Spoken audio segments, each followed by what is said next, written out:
নমস্কার, সবাইকে স্বাগত আমার চ্যানেলে। BEd third semester learning design নিয়ে আজকের ভিডিওতে আলোচনা করব। আর আজকে তোমাদের গণিতের উপর লার্নিং ডিজাইন নিয়ে আলোচনা করব এই ভিডিওতে।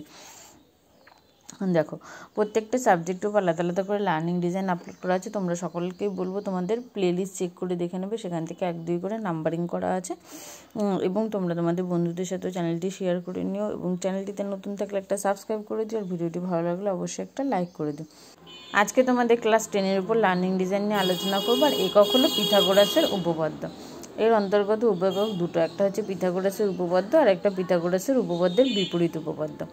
প্রথমে আমরা যে জিনিসগুলো দেখে নেব, যে শিখনের লক্ষ্য উদ্দেশ্য।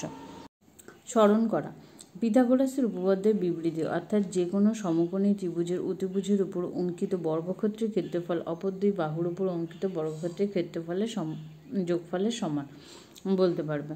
তারপরে এটা হচ্ছে অনুধাবন করা, উপপাদ্যটি বিবৃতি ব্যাখ্যা করতে পারবে, অর্থাৎ যে কোনো সমকোণী ত্রিভুজের ক্ষেত্রে অতিভুজ স্কয়ার ইকুয়াল টু লম্ব স্কয়ার যোগ ভূমি স্কয়ার এই সম্পর্কটি ব্যাখ্যা করতে পারবে। এটি ধারণাগত জ্ঞানের মধ্যে পড়ে।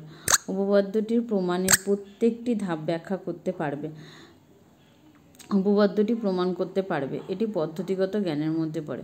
সংশ্লিষ্ট অন্যান্য উপপাদ্যগুলোর প্রমাণের সঙ্গে এই উপপাদ্যটির প্রমাণের তুলনা করতে পারবে। এটি পদ্ধতিগত জ্ঞানের মধ্যে পড়ে। তারপরে বলা হয়েছে, কোনো সমকোণী ত্রিভুজের লম্ব ও ভূমির দৈর্ঘ্য দেওয়া থাকলে অতিভুজের দৈর্ঘ্য নির্ণয় করতে পারবে। এটিও পদ্ধতিগত জ্ঞানের মধ্যে পড়ে। এর পরবর্তী পয়েন্ট হলো প্রয়োগ করা। প্রয়োগ করার মধ্যে কি বলা হয়েছে, এই উপপাদ্যের ধারণা প্রয়োগ করা যাবে এমন সমস্যা শনাক্ত করতে পারবে, তথ্যগত জ্ঞানের মধ্যে পড়ে। প্রত্যেকটা পয়েন্ট তোমরা এরকমভাবে করে ছকের মধ্যে করে লিখে নেবে, এইভাবে, তাহলে তোমাদের সেক্ষেত্রে সুবিধা হবে। দেখো, প্রয়োগের মধ্যে বললাম আমরা একটা পয়েন্ট। এরপরে কি বলা হয়েছে, যে অন্যান্য সমস্যা বা উপপাদ্য প্রমাণের জন্য এই উপপাদ্যের ধারণা প্রয়োগ করতে পারবে। এটি ধারণাগত জ্ঞানের মধ্যে পড়ে। তারপর বলা হচ্ছে, এই উপপাদ্য সংক্রান্ত যে কোনো সমস্যা সমাধান করার জন্য উপযুক্ত চিত্র অঙ্কন করতে পারবে, পদ্ধতিগত জ্ঞানের মধ্যে। এই উপপাদ্য সংক্রান্ত যে কোনো নতুন সমস্যা সমাধান করতে পারবে, এটি পদ্ধতিগত জ্ঞানের মধ্যে পড়ছে। এর পরবর্তী পয়েন্ট হলো বিশ্লেষণ করা। অন্যান্য উপপাদ্যের ধারণার সঙ্গে এই উপপাদ্যের ধারণা সম্পর্কযুক্ত করতে পারবে। তারপরে মূল্যায়ন করা। মূল্যায়ন করার মধ্যে বলছে, হাতে কলমে উপপাদ্যটি প্রমাণ করা এবং যুক্তি দিয়ে প্রমাণ করা, এই দুই ক্ষেত্রে কোনটা সুবিধাজনক তা বিচার করতে পারবে। এটি অধিজ্ঞানের মধ্যে পড়ে। এর পরবর্তী পয়েন্ট হলো সৃজন করা। এই উপপাদ্যের ধারণা কাজে লাগিয়ে নতুন জ্যামিতিক সমস্যা সৃষ্টি করতে পারবে। এটি ধারণাগত জ্ঞানের মধ্যে পড়ে। তারপরে বলা হয়েছে, শিক্ষার্থীদের বিশ্লেষণ এবং প্রাসঙ্গিকতা। বর্তমান পাঠের পরিপ্রেক্ষিতে শিক্ষার্থীদের সাধারণ বৈশিষ্ট্যাবলী এবং প্রারম্ভিক আচরণ সুনিশ্চিত করার জন্য শিক্ষক মহাশয় নিম্নলিখিত প্রশ্নগুলো করবেন। এ বলা হয়েছে, সমকোণী ত্রিভুজ কী। তারপরে বি, অতিভুজ কী। সি বলা হয়েছে, একটি বর্গক্ষেত্রের একটি বাহুর দৈর্ঘ্য a সেমি হলে উহার ক্ষেত্রফল কত। ডি, দুটি ত্রিভুজ সদৃশ্যকোণী হলে তাদের অনুরূপ বাহুগুলোর মধ্যে সম্পর্ক কী। এরপরে আছে শিখন সহায়ক উপকরণ নির্বাচন এবং প্রস্তুতিকরণ। পাঠ্যপুস্তক। দেখো, যেই ক্লাসে পড়াবো আমরা সেই ক্লাসেরই পাঠ্যপুস্তক এবং সেই বিষয়ের পাঠ্যপুস্তক ব্যবহার করব।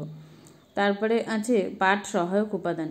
এখানে বলা হয়, যেমন চার্ট পেপার, স্কেল, পেন্সিল, রঙিন আর্ট পেপার, দেশলাই কাঠি, আঠা ব্যবহার করা। তারপরে এটা হচ্ছে প্রক্ষেপণ যন্ত্র, কম্পিউটার এবং জিওজেব্রা সফটওয়্যার এর সাহায্যে প্রস্তুত চিত্র। এর পরবর্তী পয়েন্ট হলো শিখন কৌশল। শিখন কৌশলের মধ্যে বলা হয়েছে, যে বাঁদিকে শিখন ক্ষেত্র আর ডান দিকে প্রাসঙ্গিক কৌশল। শিখন ক্ষেত্রের মধ্যে একটি সমকোণী ত্রিভুজের লম্ব, ভূমি ও অতিভুজের চিত্র অঙ্কন। দেখো, একটা ছবি এঁকে এখানে দেওয়াও আছে একটা সমকোণী ত্রিভুজ। আর ডান দিকে বলা হয়েছে প্রাসঙ্গিক কৌশল। তার মধ্যে বলা হয়েছে, বোর্ডে স্কেল ও চকের সাহায্যে আঁকা সমকোণী ত্রিভুজের ভিত্তিতে প্রক্ষিপ্ত চিত্র প্রদর্শনের ভিত্তিতে শিক্ষক নিম্নরূপ প্রশ্ন করবেন বা নির্দেশ দেবেন। শিক্ষার্থীদের সঠিক উত্তর দিতে সহায়তা করবেন। ত্রিভুজটির সমকোণ কোনটি। ত্রিভুজটির লম্ব, ভূমি ও অতিভুজটি দেখাও। প্রতিপাদন পদ্ধতি। চার্ট কাগজে শিক্ষক দেশলাই কাঠির সাহায্যে একটি সমকোণী ত্রিভুজ প্রস্তুত করবেন, যার অতিভুজে 5টি কাঠি, লম্বে 3টি কাঠি ও ভূমিতে 4টি কাঠি থাকবে। তারপরে শিক্ষক দেখাবেন যে 5 square equal to 3 square plus 4 square, অর্থাৎ অতিভুজ স্কয়ার ইকুয়াল টু লম্ব স্কয়ার যোগ ভূমি স্কয়ার। 3 নম্বর পয়েন্টে বলা হয়েছে, উপপাদ্যটি প্রমাণের জন্য প্রয়োজনীয় চিত্রাঙ্কন।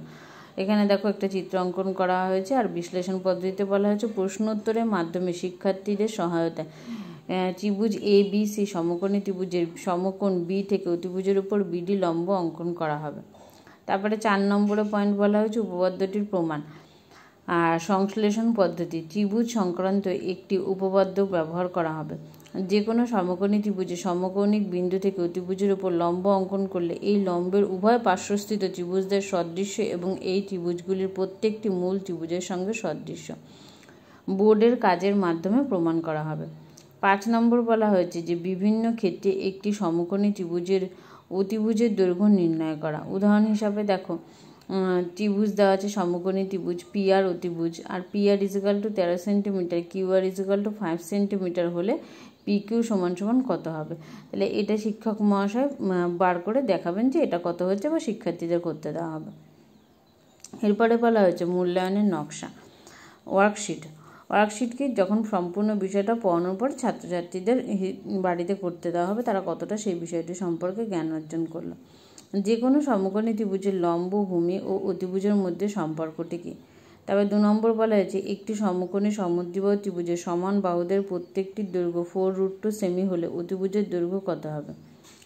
এক ব্যক্তি একটি স্থান থেকে 24 মিটার পূর্ব দিকে যান এবং তারপর 10 মিটার দক্ষিণ দিকে যান। যাত্রার শুরুর স্থানে ব্যক্তিটির দূরত্ব কত। তারপরে বলা হয়েছে 4 নম্বরে এবিসি ত্রিভুজের এবি সমান 2a - 1 সেমি, এসি ইজিক্যাল টু 2√2 a সেমি এবং বিসি ইজিক্যাল টু 2a + 1 সেমি হলে কোণ বিএসি এর মান কত। 5 নম্বর একটি রম্বসে দুটি কর্ণের দৈর্ঘ্য 24 সেমি 10 সেমি হলে রম্বসটির পরিসীমা কত। 6 নম্বর বলা হয়েছে এবিসি একটি সমবাহু ত্রিভুজ এডি বিসি বাহুর উপর লম্ব হলে প্রমাণ করে AB square plus BC square plus C square equal to 4AD square.